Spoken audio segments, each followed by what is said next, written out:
जनमी के पूजा तोहर कलसा भरा देबोगे। जनमी के पूजा तोहर कलसा भरा देबोगे। तोरा आबै से पहिले मैया तोहर मंदिर सजा देबोगे। तोरा आबै से पहिले अम्बे तोहर मंदिर सजा देबोगे। जनमी के पूजा तोहर कलसा भरा देबोगे। जनमी के पूजा तोहर कलसा भरा देबोगे। तोरा आबै से पहिले जननी तोहर मंदिर सजा देबोगे। गे तोरा आबै से पहिले मैया तोहर मंदिर सजा देबोगे। मंदिर सजा देबोगे।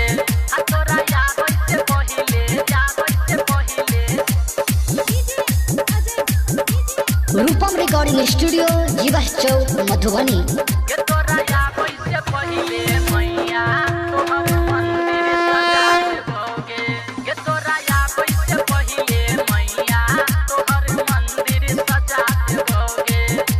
लाले रे डोलिया शेरवा कहरवा लके तू आई बेर अभी गे।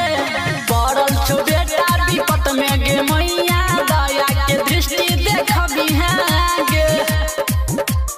दया के दृष्टि देखबी गे माँ गई लाले रे डोलिया शेरवा कहरवा लके तू आई बेर अभी गे। पड़ल छो बेटा विपत में गे मैया दया के दृष्टि देखबी गे। लड़ी मर करी मंगा के मार्केट से लगा देबोगे। पूजा में है तो नहीं कमी मैं गई सबटा पूरा देबोगे। तोरा आबै से पहिले मैया तोहर मंदिर सजा देबोगे। गे तोरा आबै से पहिले मैया तोहर मंदिर सजा देबोगे। गे तोरा आबै से पहिले मैया तोहर मंदिर सजा देबोगे। मंदिर सजा देबोगे। तोरा आबै से पहिले रूपम रिकॉर्डिंग स्टूडियो जीवा चौक मधुबनी।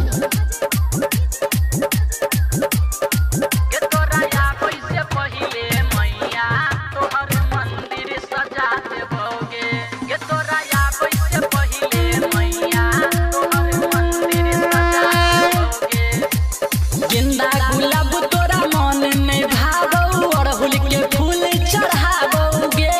राइटर नीतीश तोरे लिखै छौ गीत मांगे गायक रूपम से गबाबोगे।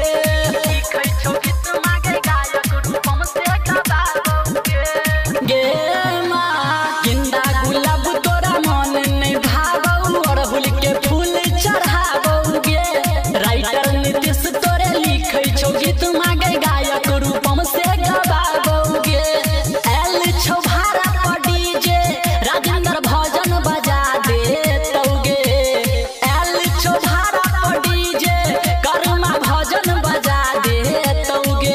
तोरा आबै से पहिले अम्बे तोहर मंदिर सजा देबोगे। गे तोरा आबै से पहिले मैया तोहर मंदिर सजा देबोगे। गे तोरा आबै से पहिले मैया तोहर मंदिर सजा देबोगे। जनमी के पूजा तोरे कलसा भरा देबोगे। जनमी के पूजा तोरे कलसा भरा देबोगे।